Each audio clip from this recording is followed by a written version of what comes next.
ഓണത്തിന് എന്നും വെക്കുന്ന കറികളല്ലാതെ എന്തെങ്കിലും ഒന്ന് രണ്ട് കറിയെങ്കിലും ഡിഫറെൻ്റായി വെക്കണം എന്ന് ആഗ്രഹിക്കുന്നവർക്ക് പറ്റിയൊരു റെസിപ്പിയാണ് കേട്ടോ ഇത്. ഇതിൻ്റെ പേരൊന്നും അറിയില്ല. ഞാനിതിന് വെണ്ടയ്ക്ക മീൻകറി എന്നാണ് പറയുന്നത് കേട്ടോ. പക്ഷെ ഇതിൽ മീനൊന്നും ഇടുന്നില്ലേ. ഇത് മീൻ വെക്കുന്ന പോലെ വെക്കുന്നതുകൊണ്ട് ആ പേര് പറയുന്നു എന്ന് മാത്രം. ഇത് അമ്മയൊക്കെ എപ്പോഴും ഉണ്ടാക്കുന്നൊരു കറിയാണ്. ഇതിന് വേണ്ടിയിട്ട് ഒരു പാത്രം വെച്ച് എണ്ണ ചൂടായി കടുകും ഉലുവയും ഇട്ട് കൊടുക്കുക കേട്ടോ. അതിലേക്ക് പിന്നെ സവാള, ഇഞ്ചി, വെളുത്തുള്ളി, പച്ചമുളക്, കറിവേപ്പില എല്ലാം നീളത്തിൽ അരിഞ്ഞിട്ട് ഇട്ട് കൊടുക്കാവേ. ഇതൊന്ന് വഴറ്റി വരുമ്പോൾ ഇതിലേക്ക് തക്കാളിയും കൂടി ഇടാം കേട്ടോ. എന്നിട്ട് നല്ലോണം വഴറ്റണേ. നമ്മൾ നന്നായി വഴറ്റിയാൽ മാത്രമേ ഈ കറിക്ക് ആ ഒരു ടേസ്റ്റ് വരുള്ളൂ കേട്ടോ.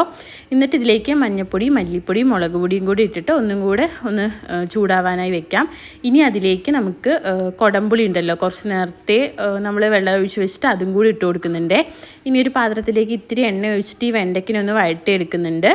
അതും കൂടി ഇതിലേക്ക് ഇട്ട് കൊടുത്തിട്ട് എല്ലാം കൂടെ നന്നായി ഒന്ന് പിടിച്ച് വെന്ത് കഴിയുന്ന സമയത്ത് ഇതിൽ തേങ്ങാപ്പാൽ ഒഴിച്ച് കൊടുക്കുക കേട്ടോ. നിങ്ങൾക്ക് ഗ്രേവി പോലെ വേണോ, കട്ടി പോലെ വേണോ, എങ്ങനെ വേണം അതിനനുസരിച്ചിട്ട് അത്ര ക്വാണ്ടിറ്റിയിലുള്ള തേങ്ങാപ്പാലും കൂടെ ഒഴിച്ചിട്ടൊന്ന് തിള വരുമ്പോൾ ഓഫ് ചെയ്തെന്ന് വെച്ചാൽ നമ്മുടെ കറി ഇവിടെ റെഡിയായി. ട്രൈ ചെയ്ത് നോക്കണം, നല്ല ടേസ്റ്റാണ് കേട്ടോ. അപ്പോൾ എല്ലാവരും ഒന്ന് ട്രൈ ചെയ്ത്